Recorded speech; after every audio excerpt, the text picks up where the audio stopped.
ஒரு அதிகாரி அப்படி பேசுறாங்க. ஆமா, இப்போ நேரம் சொல்லுது. இப்ப இருந்துட்டு போனார் கவர்மெண்ட், அவர்கிட்ட சொன்னேன். ஏடிஐயா வந்தாரு, ஒரு ஏஐயா வந்தாரு, வந்து பார்த்துட்டு ஒரு வாரத்தில் 5 கோல் கம்பி அவங்க கீழே அப்படின்னு சொன்னே. அப்புறம் அவர் தான் வந்து மெனக்கு போல யாராவது போன எடுத்து வந்து அந்த 5 கோலும் கம்பியை மேலே ஏற்றி விட்டாரு. அந்த மாதிரிலாம் பண்ணியிருக்காரு. எதுக்கு பண்ணாரு? அப்பதான் போஸ்ட் போல் வந்து கீழே விழுவோமே, மெயின்ல 4 ரோட்ல இருந்து எங்களுக்கு மெயின் வர்றது, அங்கேயே மெயினை கட் பண்ணிட்டாங்க. மெயினை கட் பண்ணதுக்கும் ஆளுக்கு கை வச்சுட்டாங்க. எப்படி போச்சு? அது உள்ள இருக்கிறனால அங்க இருந்து போய் வயசானவங்க 2 பேரும் போய் அங்கே போய் காத்துக்கிட்டு இருக்க முடியாது. கம்பி யார் எடுத்துட்டு போனா என்னங்கிறது இல்லை. அந்த மெயினை கட் பண்ணது, லைனை கட் பண்ணதுனால ஆளால கை வச்சுட்டாங்க. அதனால யாரு எப்படி எடுத்துட்டு போனாங்க என்னங்கிறது எங்களுக்கு தெரியாம போச்சு. 5 கோல் கம்பி திருப்பி அவுட்ராது கம்பி எனக்கு அந்த 5 கோல் கம்பியை அவுத்து போட்டாரு. அப்புறம் திருப்பி கடல்ல போய் போர்மனை பார்த்து இந்த மாதிரியா இதையும் போட்டுனா என்னத்தான் பேர சொல்லுவாங்க. அது எந்த போர்மனு? இந்த இப்போ எடுத்துட்டு இப்ப மாறினாங்க. கால் சாச்சா அவரை வேணாலும் கேளுங்க. அவர் தான் ஏற்பாடு பண்ணி அதுக்கு முன்னாடி என்ன சொன்னாங்க. அப்புறம் என்ன கேட்டவங்க திருப்பி ஒரு வந்து பார்த்துட்டு ரீசார்ஜ் பண்ணிட்டு போகலாம் அப்படிங்கிற மாதிரி சொன்னாங்க. 5 கோல் கம்பி திருப்பி நமக்கு சுத்தமா இல்லாம போகுது அப்படின்னு பதட்டமா போயிட்டு. இப்போ வந்து அந்த போர்ல எல்லாம் கம்பி இருக்குன்னு ஒரு 4 போலும் கம்பி இல்லை. அந்த டேக்கா போல் போட்டு டேக்கா 4 போல் இருக்குல்ல, 4 போல் எதுவுமே கிடையாது. அதுக்கு முதல் கேணி இருக்குல்ல, அந்த சர்வீஸ் இருக்குல்ல, அது வரைக்கும் இருக்குது. அதையுமே கீழே கம்பிலாம் இறங்கி கிடக்கு பண்ணுது அப்படின்னு சொன்னதுக்கப்புறம் அதை ரீசார்ஜ் பண்ண சொல்லி அனுப்பிச்சு விட்டு ரீசார்ஜ் பண்ணி இப்போ அது வரைக்கும் இருக்குது. அது வரைக்கும் இருக்குது. அதை நான் சொல்லலைன்னா அந்த போலுங்கிற கம்பியே இருக்காது. அன்னைக்கு வந்துட்டு போயிட்ட பிறகுதான் சார்ட்ட சொன்னோம். அதுக்கப்புறம் தான் சரி இருக்கிற போலுக்கு நான் கரண்ட் கொடுக்க சொல்லிடுறேன், இனி யாரும் கை வைக்க முடியாது அப்படின்னு சப்ளை கொடுத்துட்டாச்சு. அது வரைக்கும் முதல்ல இங்கேயே பிரிச்சுட்டு இருக்கா கீழே வந்தோட மெயின்லேயே 2 சர்வீஸ் அதில் போகுது. 2 இதை அவங்க பயன்படுத்தலை, பிரித்து சொல்லி சப்ளை இல்லாமல் அப்படி இருந்தபடி இருந்துச்சு. அது எவ்வளோ நாளாக இருந்துச்சு? சரி, அது முதல்ல எவ்வளோ நாளாக இருக்குன்னு தெரியல. அப்போ அந்த சர்வீஸ்கார கூட ஒன்றும் கேட்கல, அவங்க பயன்படுத்தலை. அப்படியே கேணி இருக்குது, கேணி தான் எல்லாமே கேணி இருக்குது. அவங்க பயன்படுத்தல. அந்த டேக்கா போர்ட் சைஸ் கூட அப்படி நிற்கும். இவங்களுக்கு போகிறா கிணறா கிணறு அவ்வளோ தண்ணி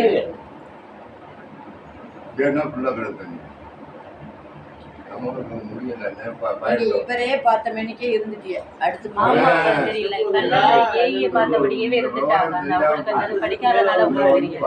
நான் வந்ததுக்கு அப்புறம் தான் சரி பெரிய இடத்துக்கு போவோம், வெளியில போய் யார்கிட்ட கேட்கலாம் நான் வந்தேன். நான் காரக்குடி எல்லாம் கை குழந்தைய தூக்கிட்டு தான் வந்திருக்கேன். நான் நிறைய நேரம் வந்துட்டு உங்களை நிறைய நேரம் பார்க்காமே வந்திருக்கோம். நீங்க இல்லைன்னு சொல்லிட்டு நிறைய நேரம் பார்க்காமே வந்திருக்கோம். இந்த வழிமுறைகள்லாம் தெரியல எனக்கு. 35 ஒவ்வொரு ஆள் நீங்க ரிப்போர்ட் பண்ண போஸ்ட் சாஞ்சதுக்கு நான் முதல் மாமா வந்து சொன்னப்ப போலீஸ்ல கம்ப்ளைண்ட் கொடுங்க அப்படின்னு பெரியவங்க சொல்லியிருந்தாங்கன்னா கண்டிப்பா மாமா கொடுத்துருப்பாங்க, கம்ப்ளைண்ட் கொடுத்துருப்பாங்க, அந்த எஃப்ஐஆர் காப்பி வச்சிருந்திருப்பாங்க எங்கள்கிட்ட. அது எப்படி அந்த போல் சாஞ்சது, எதனாலயா சாஞ்சிச்சு?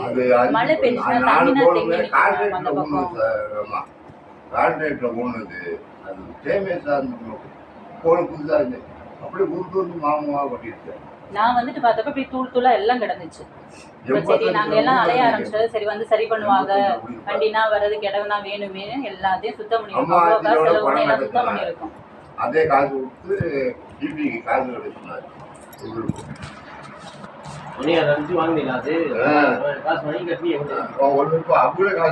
அனுப்பி அந்த காசு மட்டும் ஈபி எடுத்துருப்பாங்க.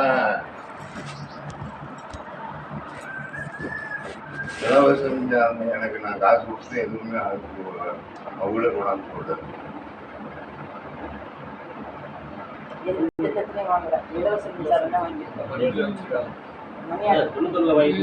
வாங்கிட்டு அப்புறம் அந்த காசு கட்டுறது பணம் கட்டிருக்காரு, அது எல்லாமே வச்சிருக்காரு. மணியார் 500 அனுப்புவாங்க, இது கொண்டு 320 ரூபா இங்க பணம் கட்டுவாங்க. அதை வச்சுட்டு அவங்களுக்கு ஏற்றிருப்பாங்க. அந்த இதெல்லாம் கம்ப்யூட்டர்ல ஏற்றுறது அது எதுல வச்சுதான் ஏற்றிருக்காரு. சரி அப்ப நம்ம இடத்த பார்ப்போமா விட்டுறமே? அந்த இடத்துக்கு எஃப்எம்பி அது எதுவும் இருக்கா? நம்ம இப்ப இடத்துக்கு இப்போ உள்ள லேட்டஸ்ட் டாக்குமெண்ட் இருக்கா? வந்து நான் மத்தோட தான் வச்சிருக்கேன். எஃப்எம்பி அதுவும் அதுக்குமே மத்தோட தான். ஆமா மின்னகத்துக்கு சென்னை மின்னகத்துக்கு கொடுத்துருக்காங்க. அது எதுவும் நீங்க காப்பி வச்சிருக்கீங்களா? வச்சுருக்கோம். அதெல்லாம் இப்போ உங்கள்கிட்ட என்ன நீங்க கொடுத்தீங்களோ அதெல்லாம் காப்பி.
எல்லாத்துலயும்